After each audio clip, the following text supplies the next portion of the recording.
Welcome back to Light on Yoga explained by a non-Iyengar yoga teacher. Today I have my friend Mikayla with me. She's my best friend since 8th grade. We're both from Hawaii, but we're both living in England now, so she came up to stay with us in Cambridge from London for a week, which is awesome.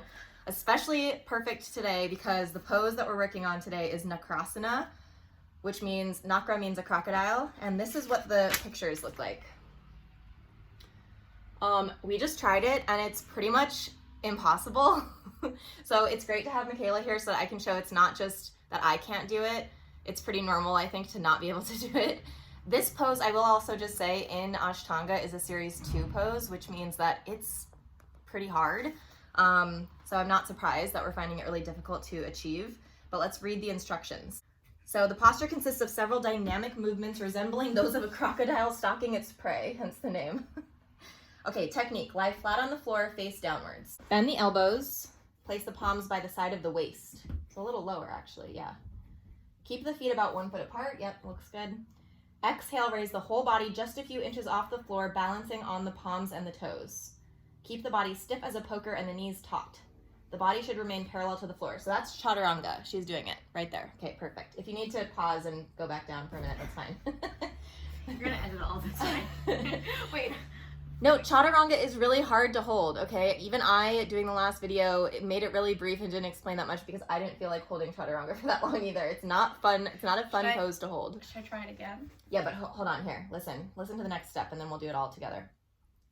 So take a few breaths there. We can skip that. We won't take more than 1 breath there. And with an exhalation, lunge the whole body a foot forward, lifting the hands and feet simultaneously off the floor. After going a foot forward, take a few breaths, then exhale and lunge forward again. Repeat the forward lunges 4 or 5 times. At the end of each lunge, the position of the body should be as described in position 3 above, so you land back in Chaturanga. These movements resemble the lunges made by a crocodile stalking its prey. Do you think that's true? I don't think they hop forward 1 foot at a time. I don't think they lift everything off the ground and hop forward. We'll have to look that up after.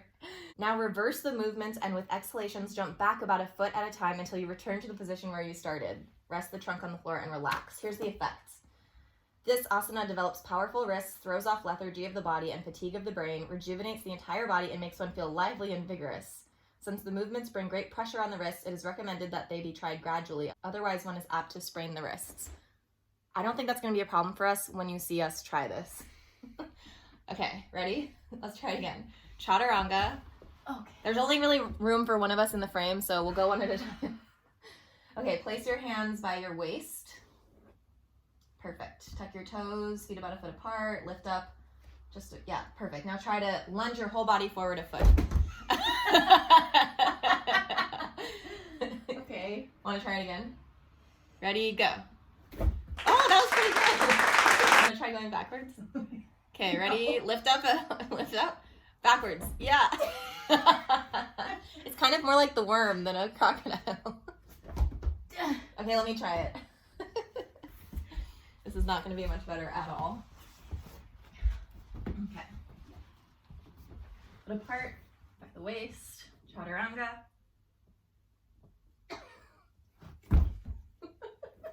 It's so hard. Why is it so hard? I can't do it. Okay, Because I'm going to try to go backwards. I don't think it's physically I don't think so either. Okay. I think we're gonna hurt ourselves. So, like I said, I don't think we could sprain our wrists doing this because we can't even get our wrists off the ground.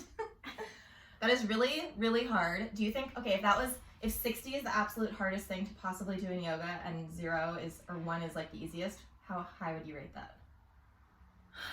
I would rate that a solid 32. Oh shit, I was gonna say 40. Well, sometimes people go upside down in yoga. That's true. Okay, so Iyengar says that's only 6 stars out of 60. So I'm afraid of what else we're gonna encounter in the future in this book because this one's impossible. Oh, wait, 6 stars? Yeah, out of 60. No. No, we disagree.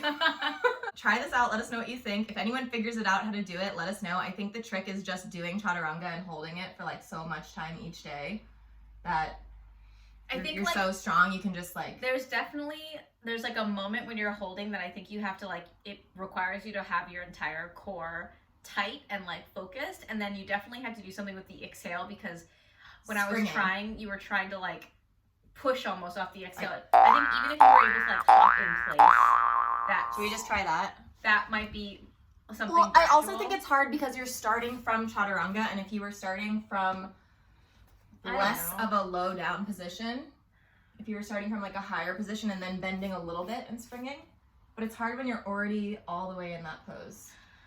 I think your core, it needs to be strong, but your arms need to be stronger too. I mean, honestly, it's just, I don't know what state of how fit he is when he was doing this. Maybe if I had like triceps for days and like a really tight core. He looks strong, but not like, I think it's whatever you practice, you just get good at. He doesn't look that strong. That's not what we looked like. No. Look how high he got.